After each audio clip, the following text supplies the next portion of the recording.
Menu मध्ये तुम्ही बघा गावरान कोंबडा फ्राय, त्याच्यानंतर बाजरीची भाकरी आणि रस्सा आहे. किती कोंबडे आहेत?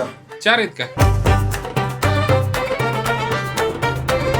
भैयारावांनी आखाड पार्टीचं नियोजन केले, 2 कोंबडे धरलेत म्हणलेत आणि शेतात पार्टीचं नियोजन आहे. सूत्रांकडून मिळालेल्या माहितीनुसार बेत हा रानात होता. वाढत्या वाऱ्यामुळे चूल तर काही पेटली नाही, पण ते ऊसच पेटला असता आणि पाणी कमी पडले जरा, त्यामुळे जाता जाता आपल्याला पाण्याची ऑर्डर आहे, पाणी घेऊन जायचंय. तर आपण आलोय फार्म हाऊसला. सगळ्यांना लवकर बोलवलंय, फक्त 2च आचार्य इथं होते आणि इथं मसाला परतायचा प्रोग्राम चालू आहे. भैयाराव आज मेन आचार्य. भैयाराव, कसला मसाला आहे हा? आपला घरचा मसाला आहे, कांदा लसूण मसाला आहे, बरेच मसाले आहेत ह्याच्यामध्ये. या मोठ्या पातेल्यात काय सूप आहे, शिजवायचं चाललंय. शिजवायचं चाललंय का? किती कोंबडे आहेत आज? 4. 4 आहेत का? आज आखाड पार्टीच्या नियोजनाला 10 जण आहेत आणि 10 जणांना 4 कोंबडे आणलेत. 4 कोंबडे उकळताना दाखवा भैया. आणि आमच्या आचार्य भैयारावांनी रस्सा फायनल केलाय माझ्या मते. तर्री बिर्री कडक आली मस्त. फ्राय पण रेडी. रश्याचं टेस्टिंग करायची मुख्य जबाबदारी माझ्याकडे आज. जबरदस्त.